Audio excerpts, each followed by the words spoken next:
여러분 안녕하세요. 캘리로 힐링하는 캘리쌤입니다. 여러분 캘리그라피를 어떻게 알고 계세요? 흔히 손으로 쓴 아름다운 글씨를 캘리그라피라고 알고들 있죠? 강의를 할 때 가장 많이 받는 질문이 저는 손글씨를 잘 못 쓰는데 배울 수 있나요? 필기할 때 글씨 쓰기가 너무 힘든데 캘리도 힘들지 않을까요? 이런 질문이에요. 결론부터 얘기하면 아름다움의 기준은 사람마다 다 다르기 때문에 누구나 캘리그라피를 쓸 수 있어요. 그렇다고 우리가 모든 손글씨를 캘리그라피라고 부르지는 않아요. 그건 사람마다 아름다움의 기준은 각자 다를 수 있지만 그 아름다움 중에서도 보편적인 기준은 있기 마련이고, 우리가 캘리 강의를 진행하면서 조형미라고 부르는, 즉 대부분의 사람들이 아름답다고 느끼는 지점에 각자의 개성을 담아서 못 쓰는 글씨지만 아름답게 보이도록 쓰게 하는 것, 어쩌면 그것이 오늘 우리 이 강의를 듣고자 하는 여러분과 저의 목표이기도 하고요.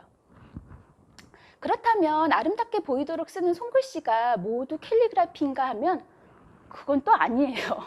조형미를 갖춘 예쁜 손글씨 중에는 POP도 있고 서예도 있잖아요. 그럼 그런 글씨들하고 캘리그라피와의 차이점은 뭘까요? 우선 캘리그라피에는 정해진 틀이 없다는 거예요. 위에 글씨들은 이제 손으로 쓰는 거지만 일정한 글씨체가 정해져 있어요. 그에 반해서 캘리그라피는 쓰는 사람이 의도를 가지고 틀에 얽매이지 않으면서 마음대로 쓰는 거예요. 캘리그라피에는 스토리가 있고 사연이 있고 목적이 있고 전하고자 하는 작가의 의도가 들어있어요. 정리해보면 캘리그라피란 마음을 담아서 손으로 쓰는 아름다운 글씨라고 해야겠네요. 그럼 캘리그라피를 배워서 어떻게 활용할까요? 예전에는 영화나 드라마 타이틀 이런 것도 다 폰트로 출력된 새 글씨였어요. 고딕체, 궁서체 이런 거 있죠. 근데 지금은 아주 많은 비율로 영화나 드라마, 또 상업 간판이나 상품 패키지도 캘리그라피로 대부분 제작을 하죠. 자, 아까도 말했지만 캘리그라피가 스토리나 사연이나 목적, 의도를 담기에 용이해서, 즉 표현하고자 하는 말을 전달해 주기에 적합하기 때문일 거예요. 바꿔서 말하면 내가 누군가에게 내 마음을 표현하고 싶을 때 캘리그라피를 활용하면 좋겠죠. 여기 영화 포스터 있어요. 이거 다 캘리로 작업을 한 거죠. 옛날에는 이런 것들을 다 이제 폰트 글씨로 했었거든요. 영화 타이틀을 다 요즘에는 캘리그라피로 작업을 해요. 왜냐하면 이런 거 같은 경우는 좀 힘 있는 글씨체를 쓰게 되고, 이런 거는 약간 좀 스릴러이기 때문에 약간 좀 이렇게 흐릿하게 하는 그런 효과를 준 거겠죠. 그게 아까 말한 것처럼 의도를 가지고 쓰기 때문에 이 표현이 이렇게 된 거예요. 이런 드라마 타이틀도 요즘에는 다 그렇죠. 바람이 분다 같은 경우는 글씨 자체가 바람에 이렇게 살랑살랑 나는 느낌으로 한 거예요. 이런 것들. 자, 이게 이제 수상한 파트너라는 드라마였는데요. 그러니까 그 캘리그라피가 그 목적에 따라서 글씨가 바뀐다고 했잖아요. 그러면 이게 지금 수상한 파트너는 누가 봐도 지금 로맨틱 코미디 장르예요. 근데 만약에 내가 이 수상한 파트너를 이런 식으로 썼다. 자, 똑같은 수상한 파트너인데 어떻게 보이나요? 갑자기 범죄 스릴러 장르로 바뀌었죠. 똑같은 말도 캘리그라피를 활용해서 어떤 목적으로 이거를 쓰느냐에 따라서 이렇게 바뀔 수 있다는 거예요. 그렇구나. 그러면 캘리그라피는 내가 목적을 가지고 작가가 의도를 가지고 쓰는 거구나. 그러면은 오늘 우리가 수채 캘리그라피 엽서를 함께 써볼 건데요. 우선 이제 엽서지는 수채이기 때문에 수채 전용지를 쓰면 좋겠지만 이거는 좀 비싸요. 그래서 수채화 전용지가 좋겠지만 가성비를 생각을 해보면 그냥 일반 머메이드지도 괜찮고, 요즘에는 이렇게 엽서지로 다 재단이 되어 있는 단면 머메이드지도 괜찮아요. 저는 오늘 엽서 크기로 재단돼서 나온 이런 제품들도 사용할 거거든요. 그러니까 활용해 보시면 좋겠어요. 자, 그러면 우선 캘리그라피를 쓰기 위해서는 원하는 문구를 정해야 돼요. 쌤은 오늘 그대가 가는 길이 꽃길이다 라는 문구를 써볼게요. 앞서 얘기한 것처럼 캘리그라피에는 마음을 담아야 돼요. 그럼 그대가 가는 길이 꽃길이다 라는 문구에는 내가 헤쳐나갈 험난하지 않은 길이었으면 좋겠다. 네 길이. 네가 걸어가는 그 길이 곧 꽃길이 되길 바라겠다 하는 그런 따뜻한 응원의 마음이 담겨 있겠죠. 그러면 글씨가 주는 느낌은 단단하고 힘 있는 그런 글씨보다 따뜻하고 부드러운 글씨체. 그게 더 어울릴 것 같네요. 자, 그리고 문구를 더 돋보이게 해줄 예쁜 수채 일러스트도 함께 그려볼 거예요. 어렵지 않아요. 아주 간단히 그릴 거예요. 자, 문구를 정했으면 엽서의 크기를 생각해서 글씨와 일러스트 배치를 어떻게 할 건지 생각을 해서 얘기를 해야 되는데 머릿속에 먼저 떠올려야 되는 거예요. 그게 이제 어렵게 느껴지면 연필 같은 걸로 살짝 가이드라인을 잡아주면 돼요. 그렇게 해놓고 여기다가 문구를 쓰고 이쪽에는 그림을 그려야 되겠다라고 생각하면 되는 거예요. 자, 쌤은 여기에 글씨를 쓸 거예요. 그리고 여기에 그림을 그릴 거예요. 일러스트와 글씨 배치를 어떻게 할지 정했으면 글씨를 써야 되는데 캘리그라피 문장을 쓸 때 기억해야 될 게 있어요. 3가지가 있는데 첫 번째는 핵심 단어, 그리고 두 번째는 덩어리감, 셋째는 테트리스. 이게 뭔 소린가 싶죠? 그대가 가는 길이 꽃길이다 라는 문구에서 핵심 단어는 뭘까요? 쓰는 사람이 어떤 마음을 담고 싶은가에 따라서 그대일 수도 있고 꽃길일 수도 있고 그대, 꽃길 둘 다일 수도 있겠죠.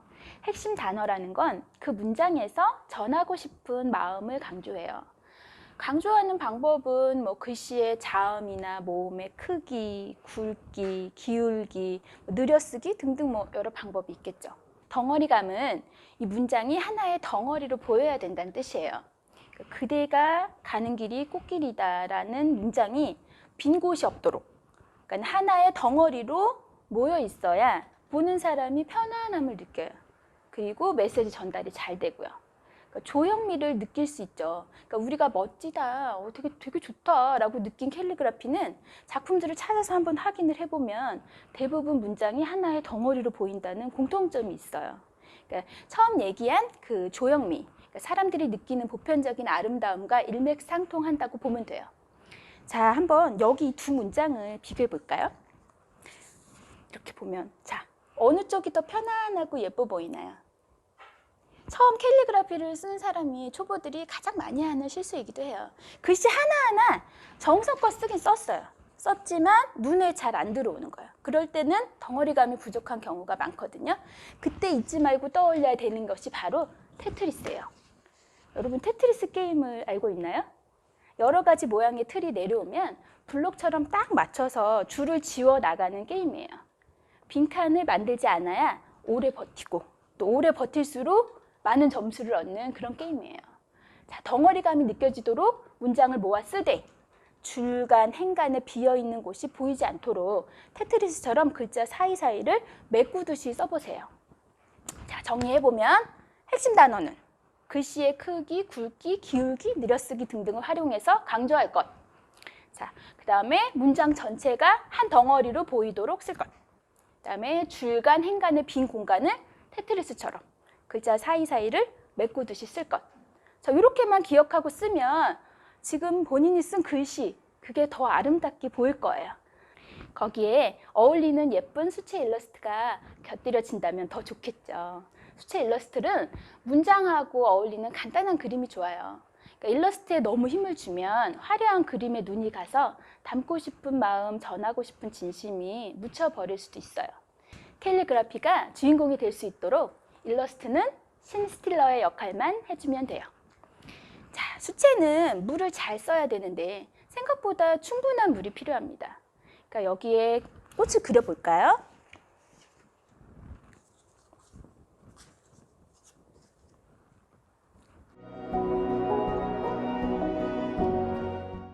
글씨를 쓸 때는 글씨에 이제 자음, 모음이 있잖아요. 그런 거를 굵기나 아니면 기울기나 그다음에 이렇게 느려쓰기 이런 방법으로 강조를 해야 되는 거예요.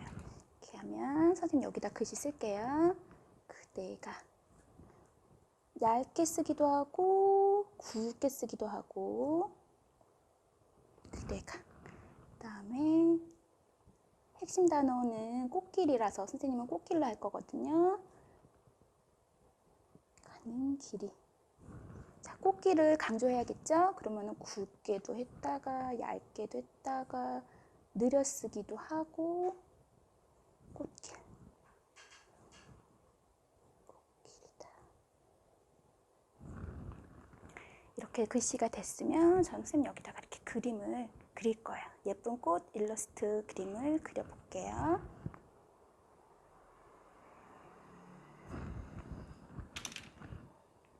수채는 생각보다 물이 많이 필요해요.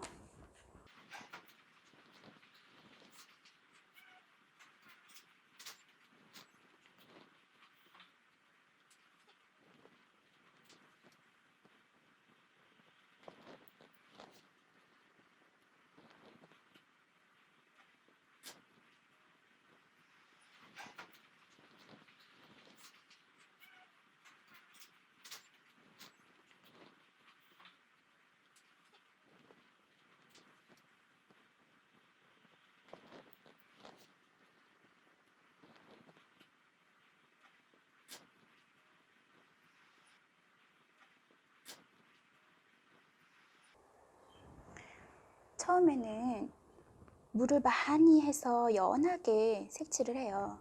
그다음에 이게 마르면서 자연스러운 그라데이션이 생기거든요. 먼저 연하게 했던 게 마르고 나면 조금 진한 걸로 명암을 주는 거죠. 수채를 못 그리는 친구들이 맨날 그거 수채 어떻게 그려요 선생님? 어떻게 해야 이뻐요? 하는데 그걸 제가 봤을 때는 항상 수채를 그릴 때 물을 생각보다 너무 안 쓰는 거예요. 근데 이거는 수채는 물 숫자잖아요. 물을 많이 잘 쓸수록 마르고 난 다음에 훨씬 예쁘게 나오거든요. 그러니까 어려워하지 말고 아주 간단하게 그리는 거니까 선은 그을 수는 있잖아요. 이렇게 그어가면서 마르는 상태를 보면 돼요. 여기가 조금 진했으면 좋겠다. 나중에 추가로 진한 거를 하면 돼요. 간단하게 할 수 있어요. 어렵지 않아요.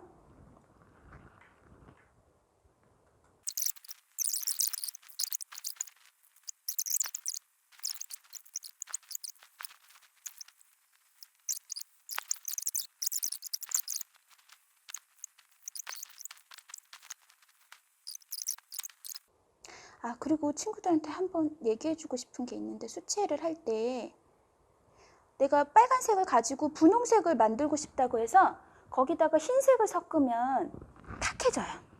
그럼 그럴 때는 선생님 분홍색은 어떻게 해요? 그러면 빨간색 물감을 조금 하고 물을 많이 하면 돼요. 그럼 보세요. 여기 보세요. 여기 저기 이쪽은 분홍색이고 이 가운데는 조금 빨간색이 나잖아요. 물을 많이 한 곳과 물의 양을 좀 줄이고 물감을 많이 한 부분에서 이렇게 그라데이션이 생기는 거예요. 어때요? 엽서 쓰기 즐거웠어요? 자, 이제 쌤이 전하고 싶은 따뜻한 응원이 느껴지는 수채 일러스트 캘리그라피 엽서가 완성됐어요. 그림이 마르면서 생기는 자연스러운 그라데이션이 수채 특유의 맑은 느낌을 줘요. 자, 이제 이렇게 마르고 나면 더 예뻐지거든요. 이렇게 해서 완성된 엽서예요. 어때요? 오늘 수채 캘리그라피 엽서 쓰기 즐거웠나요? 쌤은 학창시절에 친구들과 손편지를 많이 주고받았어요. 말로 하기 쑥스럽거나 쉽게 말하기 어려운 이야기도 편지로 쓰면 더 잘 전달된다고 생각해요. 요즘은 카톡으로 그냥 바로바로 쉽게 짧게 얘기하지만 마음을 다 전하기에는 좀 부족해요. 감정을 전달할 때 이모티콘 뭐 이런 거에 보조를 받기도 하지만 모두가 사용하는 이모티콘이잖아요. 그 이모티콘의 남발도 진심을 전하기엔 턱없이 부족하지 않나요? 감정을 정확하게 전달하지 못해서 또는 전달받지 못해서 괜한 오해를 한 적은 없는가 생각해 보면 카톡이나 문자의 한계는 분명히 있어요. 그때 오늘 배운 캘리그라피를 활용해 보세요. 마음을 표현하는 또 하나의 방법이 될 거예요. 자, 쌤이 강의를 하면서 수강생 중에 한 분이 이런 질문을 한 적이 있어요. 캘리그라퍼로서 어떤 점이 가장 좋으냐고 물으셨는데 이렇게 대답했어요. 저는 요즘에 너무 각박하잖아요, 세상이. 악성 댓글에 편가르기, 비난, 분노 이런 게 난무하는 와중에서도 캘리그라피를 쓰는 시간만큼은 참 평화로워서 좋다고 대답했어요. 왜 그랬을까요? 캘리그라피를 쓸 때는 늘 좋은 문구를 찾게 되거든요. 나쁜 말은 굳이 캘리그라피로 쓰지를 않잖아요. 생각해보면 캘리그라피에 담고 싶은 마음은 항상 예쁜 말, 좋은 말이었던 것 같네요. 여러분도 캘리를 쓰면서 일상에서 보고 들은 나쁜 말들을 정화하는 힐링의 시간을 갖기를 바라봅니다. 이상 캘리로 힐링하는 캘리쌤이었어요. 고맙습니다. 수고 많으셨어요.